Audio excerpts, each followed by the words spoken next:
Bonjour, nous allons voir dans cette vidéo une démonstration du logiciel de CFAO Charlie Graal. Tout d'abord, ce logiciel appartient à la famille des logiciels de CFAO, conception, fabrication assistée par ordinateur.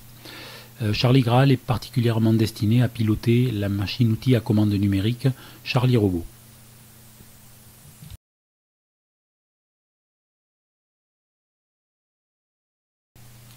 La première étape consiste à définir le brut, ici dans le menu Fichier, Nouveau.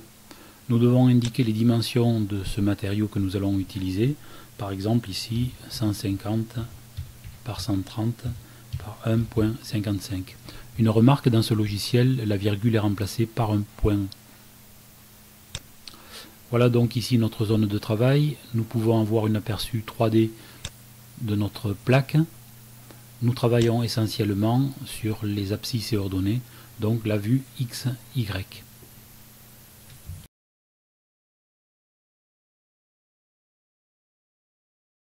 Donc après avoir défini notre brut, nous pouvons passer à l'étape numéro 2, qui est la conception, c'est-à-dire le dessin des différentes formes qui constitueront notre objet. Par exemple, dans le cas d'un porte-clés, nous pouvons avoir un extérieur sous la forme d'un cercle. Ce porte-clés aura besoin d'être accroché avec un petit mousqueton qui nécessitera donc la présence d'un trou. Je peux ensuite modifier à volonté la taille des différents éléments, par exemple comme ceci, rajouter un texte de gravure,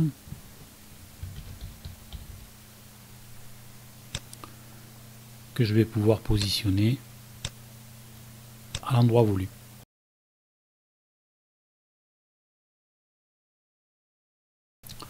Une fois la CAO réalisée, nous pouvons maintenant passer en FAO en cliquant sur le bouton correspondant dans la barre d'outils.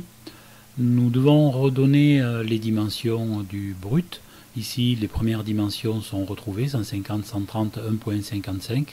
Nous devons confirmer aussi le matériau utilisé dans la liste qui nous est proposée. Dans notre cas, nous resterons sur du plastique tendre. Nous devons indiquer en FAO les contours, les trajectoires et les profondeurs. Par exemple, pour l'extérieur du porte-clés, nous allons devoir, comme usinage, prévoir un outil à fraiser, de diamètre 2 par exemple, définir la profondeur. Ici, je souhaite découper ma plaque, donc en cliquant sur le bouton de découpe, l'outil va directement descendre de la profondeur correspondant à l'épaisseur de la plaque. Et je dois indiquer ici manuellement aussi où je souhaite faire passer l'outil, soit sur le trait, par un contournage extérieur, ou éventuellement un cycle de poche si je veux enlever une surface et une profondeur. Ici, dans mon cas, je vais demander un contournage extérieur. Les paramètres de coupe sont automatiquement calculés par le logiciel. Voilà, je peux voir ce qui est enlevé par l'outil. Je constate que la partie qui est enlevée sous forme de copeaux est bien située à l'extérieur. Je peux passer pour le deuxième usinage à la définition des outils. Là aussi, outil à fraiser, même outil, diamètre 2. La profondeur sera identique, je souhaite traverser la plaque. Par contre, le contournage, cette fois-ci, doit se faire en intérieur, de façon à ce que la partie enlevée soit bien à l'intérieur du trou. Voilà, je constate bien qu'à l'intérieur du trou, la partie va être transformée en copeaux. Le trou aura donc le bon diamètre. Pour le texte, je vais devoir choisir un outil différent, un outil à graver, par exemple la pointe javelot 1.5. La profondeur de gravure sera minime, de l'ordre de 0,1 mm, et je souhaite que l'outil passe sur le trait, ce qui s'appelle ici centre-outil. Voilà, on ne remarque à peine la trace de l'outil, il faudrait vraiment faire un zoom dessus pour voir effectivement que l'outil enlève de la matière.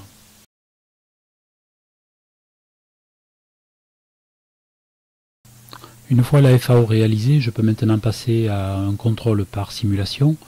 La simulation peut s'effectuer à partir du bouton simulation ici situé sur la gauche. Un compte-rendu d'usinage m'est donné. Je retrouve dans ce compte-rendu d'usinage les différents éléments paramétrés plus tôt, le texte, le contournage extérieur, le contournage intérieur.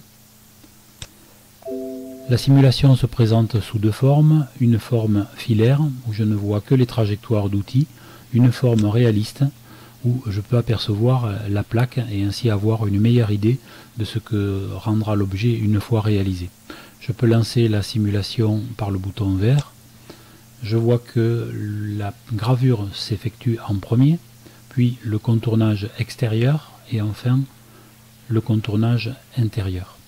S'il y avait eu des problèmes de profondeur, j'aurais vu apparaître des points rouges à certains endroits qui m'auraient alerté sur le fait que j'ai dû faire des erreurs par rapport à l'outil utilisé ou aux paramètres de profondeur par exemple. Voilà, notre simulation est maintenant terminée.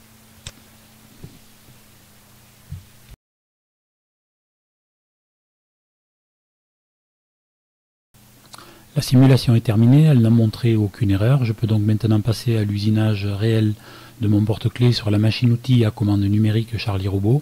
Pour cela, je choisis l'icône juste en dessous de la simulation, l'icône usinage.